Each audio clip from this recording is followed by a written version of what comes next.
அதிகாலையில் அம்ருத வேளையில் அன்போடுதானே தினம் நினைப்பேன். அதன் பின்புதான் அம்ருத மழையிலே மூழ்கி மூழ்கி தினம் திளைப்பேன். வேறென்ன வேண்டும் இவ்வுலகத்திலே, இந்த இன்பம் போதும் என் நெஞ்சினிலே. ஓம் சாந்தி. 20/12/2024 காலை முரளி. ஓம் சாந்தி.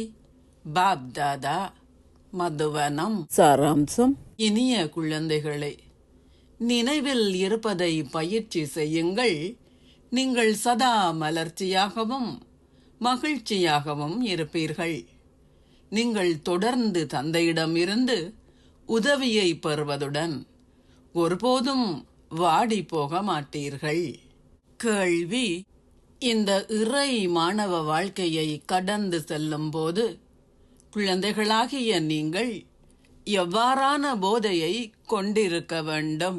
பதில்: இக்கல்வியை கற்பதன் மூலம் நீங்கள் இளவரசர்களாகவும் இளவரசிகளாகவும் ஆகுகின்றீர்கள் என்ற போதையை சதா கொண்டிருங்கள்.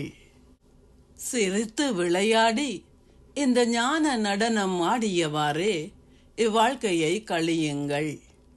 ஒரு வாரிசு ஆகி மலர் ஆகுவதற்கு சதா தொடர்ந்தும் முயற்சி செய்யுங்கள். இது இளவரசர்களாகவும் இளவரசிகளாகவும் ஆகுவதற்கான கல்லூரியாகும். இங்கு நீங்கள் கற்பதுடன் கற்பிக்கவும் வேண்டும். நீங்கள் உங்களுடைய பிரஜைகளை உருவாக்க வேண்டும். ஏனெனில் அப்பொழுதே உங்களால் ஓர் அரசனாக முடியும்.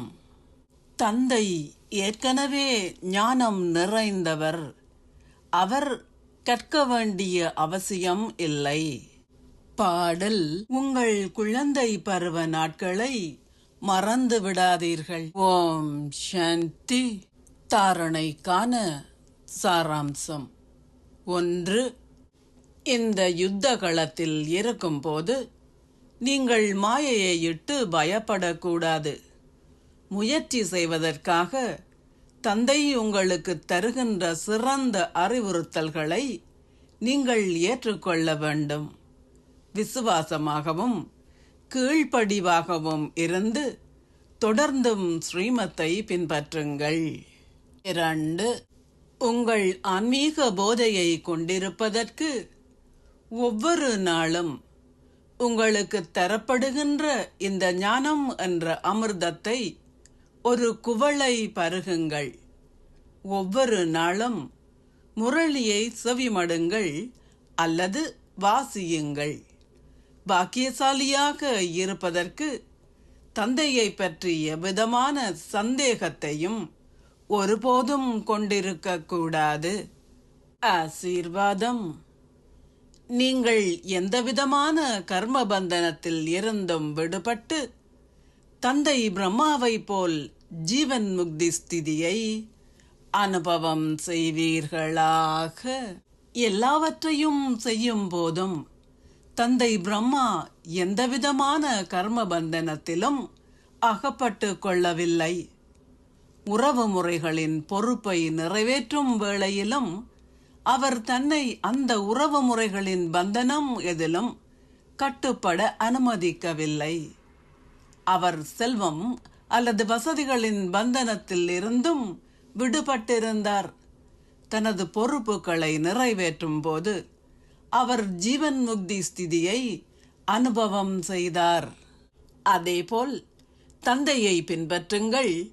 கடந்த கால கர்ம கணக்குகளின் பந்தனம் அவற்றிலும் அகப்பட்டு கொள்ளாதீர்கள்.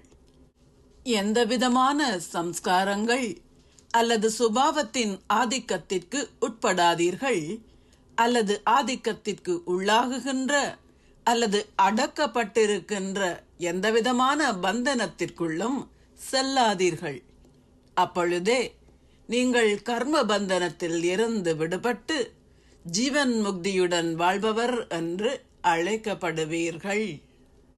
நீங்கள் எந்தவிதமான கர்ம பந்தனத்தில் இருந்தும் விடுபட்டிருந்து தந்தை பிரம்மாவை போல் ஜீவன் முக்தி ஸ்திதியை அனுபவம் செய்யுங்கள்.